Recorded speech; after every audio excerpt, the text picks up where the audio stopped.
به نام خالق هستی، پدر پولدار، پدر بی پول. فصل 4.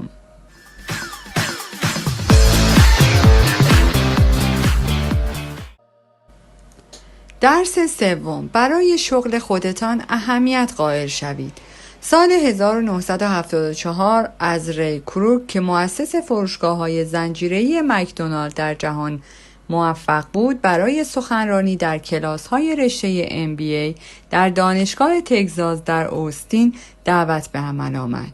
کیست کاتنگهام که یکی از دوستان بسیار عزیز من است، آن موقع در دانشگاه مزبور در رشته MBA درس می‌خواند. پس از آنکه وی سخنرانی مؤثر و گیرای خودش را ارائه داد، کلاس موقتا تعطیل شد و دانشجویان از وی خواستند که آنها را برای صرف نوشیدنی همراهی کنند که وی با کمال علاقه پذیرفت. پس از آنکه همه لیوان‌های نوشیدنیشان را در دست گرفتند، وی گفت: به نظر شما تجارت من چیست؟ کیست گفت که در این هنگام همه خندیدند. بیشتر دانشجویان MBA فکر کردند که او حتما بیکار و علاف اینور اونور میچرخد. کسی جوابی نداد. بنابراین وی مجددا سوالش را تکرار کرد و گفت: تجارت من چیست؟ همه دانشجویان خندیدند و بالاخره یک دانشجوی شجاع از میان آن پیدا شد و گفت: ری، مگر کسی هم در این دنیا هست که نداند تو در زمینه همبرگر سازی فعالیت میکنی؟ ری پیش خودش خندید و گفت: فکر میکردم همین را بگویی. سپس مکسی کرد و گفت: خانم‌ها و آقایان، من در تجارت همبرگر سازی فعالیت نمی کنم، بلکه حوزه فعالیتم در املاک است. کیس گفت که ری مدت زمان زیادی را صرف توضیح دیدگاهش به بچه‌ها کرد.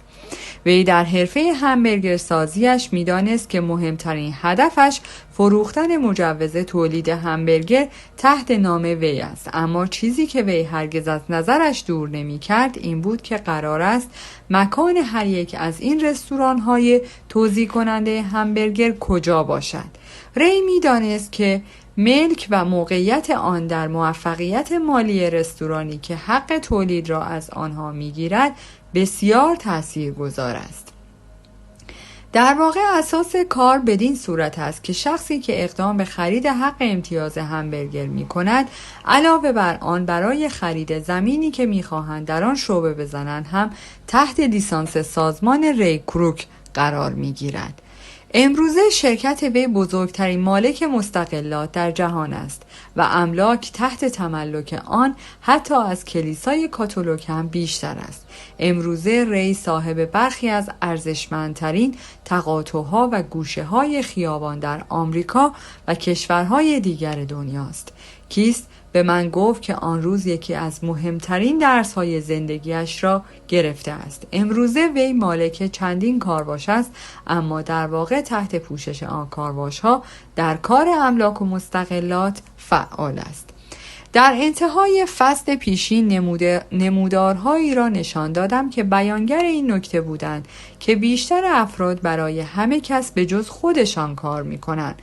آنها ابتدا برای صاحبان شرکت محل کارشان کار می کنند، بعد به واسطه مالیات هایی که پرداخت می کنند برای دولت کار می کنند و نهایتاً هم برای بانکی کار می کنند که اعطا کننده وام رهن خانهشان بوده است.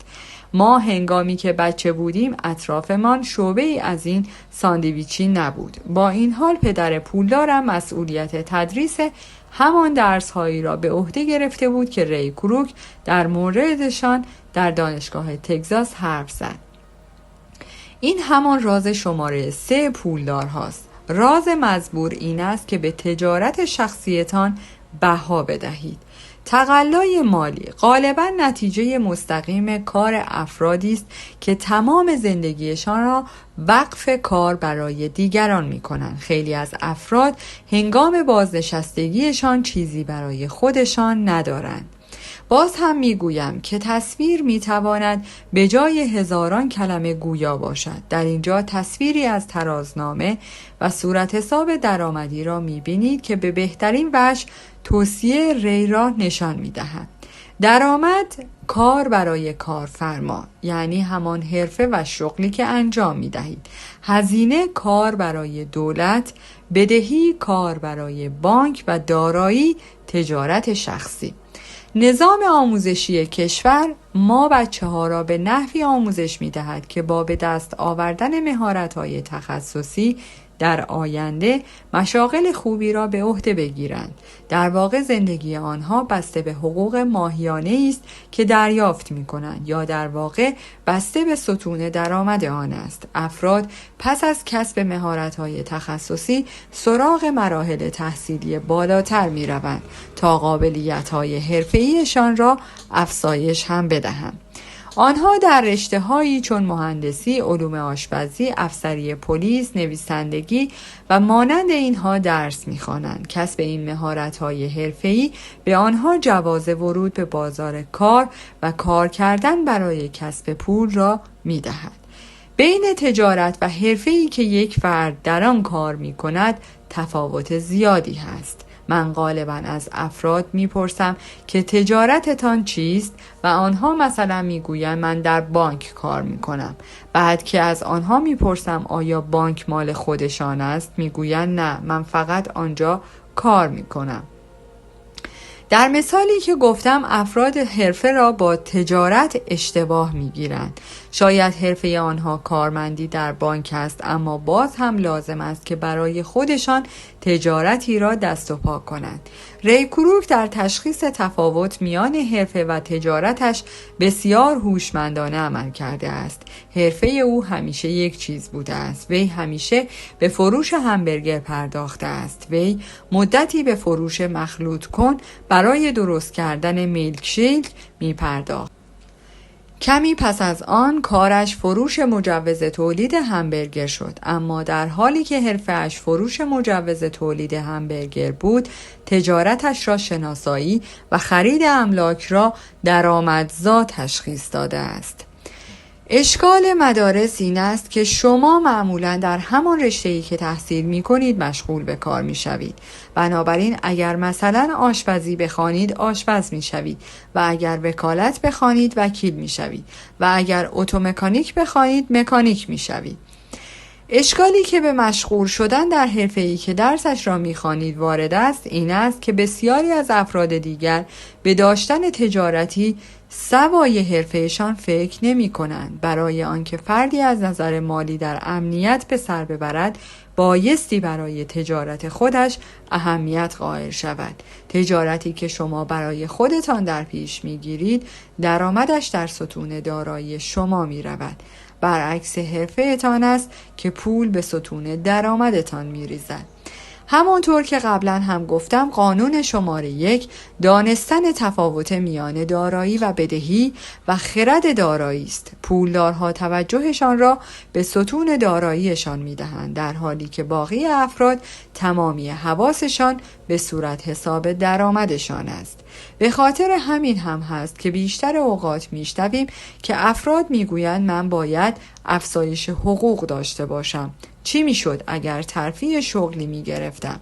من میخواهم برگردم به دانشگاه و مهارت‌های بیشتری کسب کنم تا بتوانم شغل پردرآمدتری پیدا کنم. میخواهم اضافه کاری کنم. شاید بتوانم کار دوم دست و پا کنم. من ظرف 2 هفته استعفا میدهم چون کار دیگری پیدا کردم که حقوق بالاتری دارد. برخی مواقع انجام کارهایی که گفتم از سوی افراد عاقلانه است.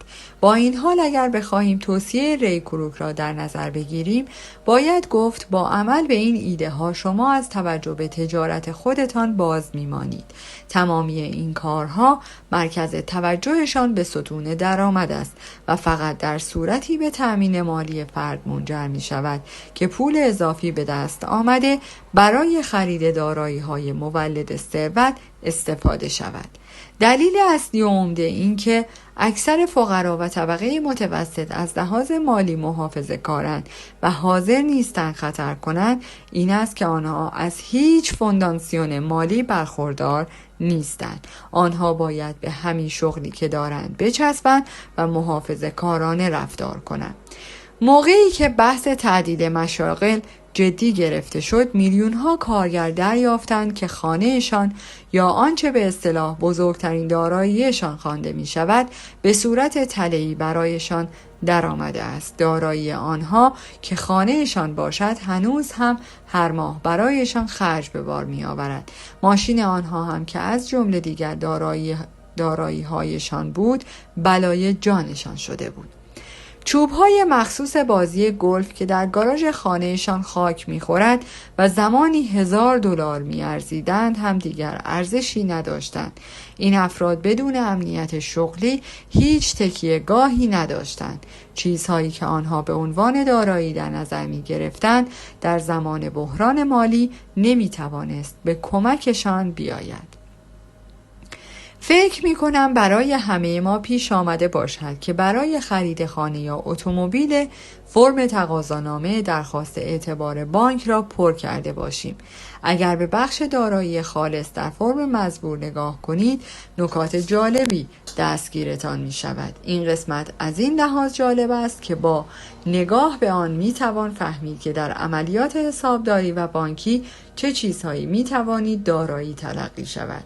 یک بار که میخواستم وام بگیرم موقعیت مالیم خوب نبود، بنابراین چوب‌های گلفی که تازه گرفته بودم، کلکسیون هنریم، کتاب‌هایم، سیستم استریو، ساعت‌های مچی، کت و شلوارهای ارمنی، کفش‌هایم و دیگر وسایل شخصیم را در لیست دارایی‌هایم اضافه کردم تا آن را افزایش داده باشم. اما در جواب تقاضای وامم رد شد، زیرا من سرمایه گذاری زیادی روی املاک کرده بودم. کمیته وام بانک از اینکه من درآمد زیادی از اجاره آپارتمان هایم در می آورم خوشش نیامد. آنها می خواستند بدانند که من چرا شغل عادی نداشتم که درآمد ماهیانه داشته باشد. آنها ایرادی از چوب‌های گلف، کت و شلوارهای ارمنی و کلکسیون هنری هم نگرفتند. برخی وقتها اگر با قالب معیار جامعه هماهنگ نباشید زندگی سخت می شود. هر وقت از زبان کسی می شنوم که می گوید دارایی خالصش میلیون‌ها دلار یا صدها هزار دلار یا چنین ارقامی است، خودم را جمع جور می کنم. یکی از دلایل این که رقم دارایی خالص هرگز دقیق نیست این است که وقتی که تصمیم به فروش داراییتان بگیرید باید به ازای سودتان مالیات بدهید. بنابراین خیلی از افراد وقتی درآمدشان کاهش داشته باشد به دردسر مالی دچار می شوند و برای اینکه پول نقد گیرشان بیاید متوسل به فروش دارایی هایشان می شوند. نکته اولی که در این رابطه وجود دارد این است که دارایی شخصی آنها صرفاً به ازای کسری از ارزشی که در ترازنامه شخصیشان آمده است به فروش می رود، یا اینکه اگر سودی هم از فروش دارایی به دست بیاید آنها باید به ازای آن مالیات بدهند. بنابراین می‌بینیم که دولت سهم خودش را از سود آنها برمی‌دارد و بدین ترتیب از مبلغی که می‌تواند به حل مشکل مالی آنها کمک کند کاسته می‌شود. به همین دلیل است که من می‌گویم دارایی خالص یک نفر از آنچه او ادعا می‌کند کم ارزش‌تر است.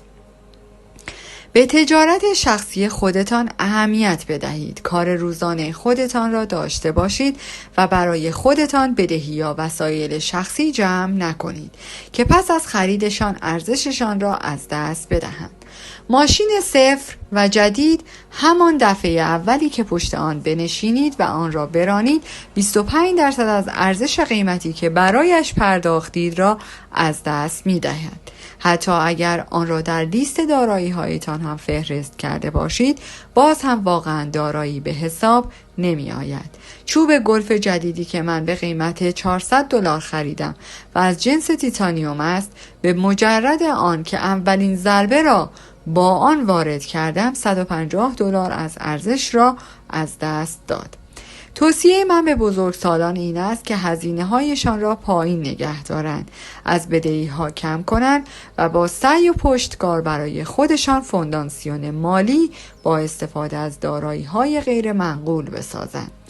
مهم است که والدین به فرزندانی که هنوز خانه را ترک نکرده‌اند فرق میان دارایی و بدهی را آموزش بدهند. قبل از اینکه فرزندتان خانه را ترک کند، ازدواج کند، خانه بخرند، بچه دار بشوند و درگیر موقعیت دشوار مالی بشوند که مجبور باشند بچسبند به کارشان و با استفاده از کارت اعتباری اجناس نسیه بخرند، کمکشان کنید تا برای خودشان ستون دارایی بسازند. من زوجهای جوان بسیاری را دیدم که با همدیگر ازدواج کردند و خودشان را گرفتار سبکی از زندگی کردند که سالها طول می کشد تا از پس بدهی هایی که برایشان به بار آمده است رهایی پیدا کنند. برای بسیاری از افراد اتفاق می افتد که پس از آن که آخرین فرزندشان خانه را ترک می کند تازه متوجه می شوند که خودشان را برای دوران بازنشستگیشان آماده نکردند و هر کاری می کنند تا اندکی پول پس انداز کنند. سپس با بیماری والدینشان مواجه می شوند که برایشان مسئولیت های جدیدتری را به ارمغان می آورند. بنابراین من جمع‌آوری چه نوع دارایی را به شما و فرزندانتان پیشنهاد می کنم. در نظر من دارایی واقعی چند چیز را شامل می شود. 1. تجارت هایی که در آنها احتیاجی به حضور فیزیکی خود فرد نباشد، یعنی من صاحبشان باشم اما افراد دیگری آن را برای من مدیریت یا اداره کنند. اگر قرار باشد که من شخصا سر کار بروم که اسم آن تجارت نمی شود بلکه اسم آن شغل است. 2. سهام. 3. اوراق قرضه. 4. شرکت های سرمایه گذاری. 5. املاک مولد درآمد. 6. سفته. 7. فواید مرتبط بر دارایی های معنوی مانند حق و تألیف موسیقی، نمایشنامه، مجوز تولید یا استفاده از اثر کتاب و غیره. 8. هر چیز دیگری که ارزش داشته باشد یا تولید درآمد کند یا ارزش آن بالا برود و تقاضا برای آن در بازار وجود داشته باشد و به راحتی در بازار نقد شود. وقتی جوان بودم پدر تحصیل کرده‌ام تشویقم می‌کرد برای خودم کاری دست و پا کنم که امن باشد. پدر پول دارم از سوی دیگر تشویقم می‌کرد به جمع‌آوری دارایی‌هایی بپردازم که دوستشان دارم. وی میگفت اگر دارایی‌هایت را دوست نداشته باشی برای مراقبت از آنها هم تلاشی نمی‌کنی. اگر من به جمع‌آوری املاک و مستقلات می‌پردازم به خاطر علاقه وافری است که به املاک دارم. من خرید آنها را دوست دارم. دوست دارم تمام روز بنشینم و به آنها نگاه کنم. حتی وقتی در رابطه با املاکم مشکلی پیش می آید آنقدر شدید نیست که علاقه من را به آنها تحت تاثیر قرار بدهد. آنهایی که از املاک متنفرن اصلا نباید اقدام به خرید آن کنند. من عاشق سهام شرکت‌های کوچک مخصوصاً آنهایی هستم که تازه تأسیس شده‌اند. دلیل این علاقه من این است که من نه علاقه‌مند به مدیریت بلکه کارآفرینی هستم. آن اوایل که شروع کرده بودم به کار کردن در شرکت‌های بزرگی مثل استاندارد اویل کالیفرنیا، نیروی دریایی ارتش و شرکت زیراکس، از اوقاتی که در آنجا سپری می کردم لذت می بردم و خاطراتی فراموش نشدنی از آن مواقع دارم، اما قلباً می دانم که برای کار در شرکت ساخته نشدم. من تأسیس شرکت را دوست دارم اما اداره‌اش را نه. به همین دلیل است که سهام شرکت‌های کوچک را معمولاً می‌خرم و بعضی وقتها هم حتی خودم شرکت راه می‌اندازم و آن را تا ثبت سهام در بازار بورس هدایت می‌کنم. مبالغ هنگفت پول در سهام‌های تازه تأسیس نهفته شده است و من عاشق بازی با آنها هستم. خیلی ها هستند که از شرکت‌های کوچک واهمه دارند و آنها را خطرناک می‌دانند که البته همینطور هم هست، اما همیشه به شرط اینکه عاشق سرمایه گذاری باشید و از آن سر در بیاورید و قواعد بازی را بدانید می توانید از خطر کم کنید. استراتژی سرمایه گذاری که من برای شرکت‌های کوچک در پیش می‌گیرم این است که تا 1 سال دست به فروش سهام آن نمیزنم. از طرف دیگر در مورد املاک هم همین کار را میکنم که با املاک کوچک کار را شروع میکنم و آنها را با خرید و فروش به املاکی بزرگتر تبدیل میکنم و بدین ترتیب پرداخت مالیات روی سودم را به تعویق میاندازم. با این روش ارزش دارایی من به طرزی اعجاب انگیز بالا میرود. من کلاً یک ملک را بیشتر از 7 سال نگه نمیدارم. سالها، حتی آن موقعی که در نیروی دریایی و شرکت زیراکس کار می کردم، همان توصیه هایی را به کار می گرفتم که پدر پولدارم می گفت. کار روزانه خودم را داشتم و در عین حال تجارت شخصیم را هم اداره می کردم. من در افزودن به ستون دارایی هایم فعال بودم و به معامله املاک و سهام های کوچک می پرداختم. پدر پولدار همیشه روی اهمیت سواد مالی تأکید می کرد. من هرچه بیشتر از حسابداری و مدیریت مالی سر در می آوردم، در تحلیل سرمایه گذاری و در نهایت ساخت و تأسیس شرکت خودم موفق تر بودم. من به هیچ کس پیشنهاد تأسیس شرکت نمی دهم مگر اینکه واقعاً به این کار علاقه‌مند باشد. با توجه به چیزهایی که خودم در روند اداره شرکت ها آموختم، برای هیچ کس آرزو نمی کنم که روزی این وظیفه به عهده‌اش گذاشته شود. بعضی وقتها هست که افراد شغلی پیدا نمی کنند و آن وقت تأسیس شرکت یک راه حل موجود است، اما احتمالاً در این زمینه موفقیت زیادی را نشان نمی دهند. در طی 5 سال 9 تا از 10 تا شرکتی که تأسیس می شود ورشکست می شوند. از تعدادی هم که در 5 سال اول دوام آورده‌اند در نهایت 9 تا از 10 ورشکست می شوند. بنابراین اگر واقعا دوست دارید که صاحب شرکت خودتان باشید، اقدام به تأسیسش کنید. در غیر آن صورت همین کار فعلیتان را نگه داشته و تجارت شخصیتان را انجام دهید.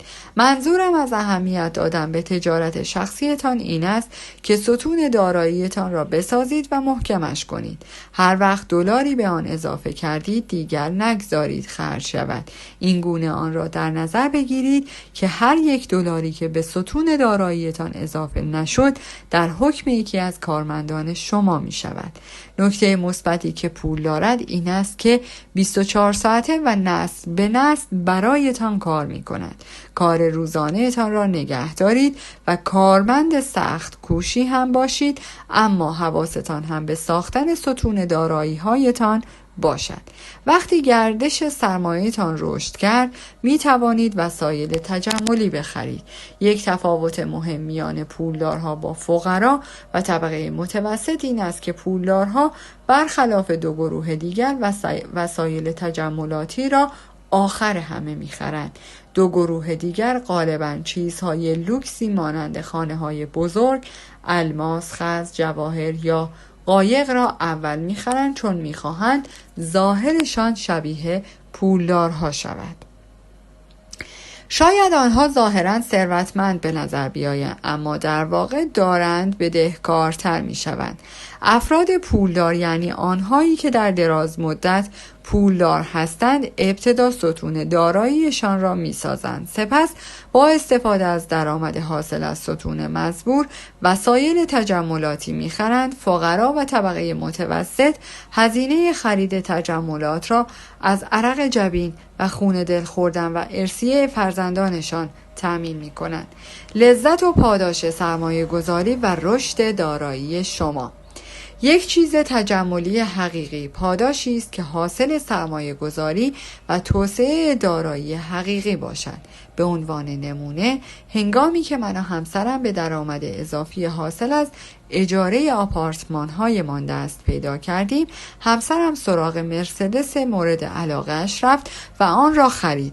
لازم نبود که وی برای خرید آن کار اضافی انجام بدهد یا ریسک کند، زیرا هزینه آن خرید از اجاره خانه های آپارتمانی من تامین شده بود.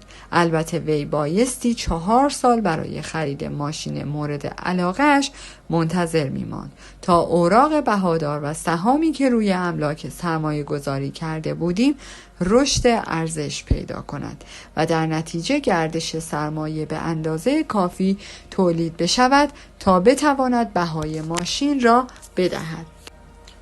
اما مرسدسی که خرید حقیقتاً پاداش محسوب میشد، زیرا وی ثابت کرد که میداند چگونه باید ارزش ستون دارایی‌هایش را بالا ببرد. ماشین مزبور برای وی بیشتر از یک ماشین ارزش دارد. برای وی تداعی کننده این مطلب است که برای خریدنش از هوش مالیش استفاده کرده است. بیشتر مردم بدون فکر به نمایشگاه اتومبیل میروند و خودروی لوکس میخرند، آن هم با استفاده از کارت اعتباریشان. شاید این کار را میکنند چون خسته شدند و اسباب بازی جدیدی میخواهند. وقتی با استفاده از هزینه کارت اعتباری چیز تجملی را می‌خرید، دیر یا زود نسبت به آن حس خشم و تنفر پیدا می‌کنید، زیرا قسطی که باید بابت پرداخت کردن قیمت آن بدهید، بار مالی دیگری را به مشکلاتتان اضافه می‌کند. وقتی مدتی را صبر کنید و روی تجارت خودتان سرمایه گذاری کنید و آن را بسازید، نوبت این میرسد که بزرگترین راز ثروتمندان را به کار بگیرید، رازی که شما را از دیگران جلو می اندازد و پاداشی است که در انتهای مسیری که سالیانه برای تجارت خودتان طی کرده اید نصیبتان می شود. در پایان از شما دوستان عزیزم می‌خواهم برای حمایت بیشتر ما کانال ما را به دوستان خود معرفی کنید. برای انرژی بیشتر ما رو لایک کنید و برای ادامه پرقدرت‌تر سابسکرایب. تا درودی دیگر، درود و 200 بدرود.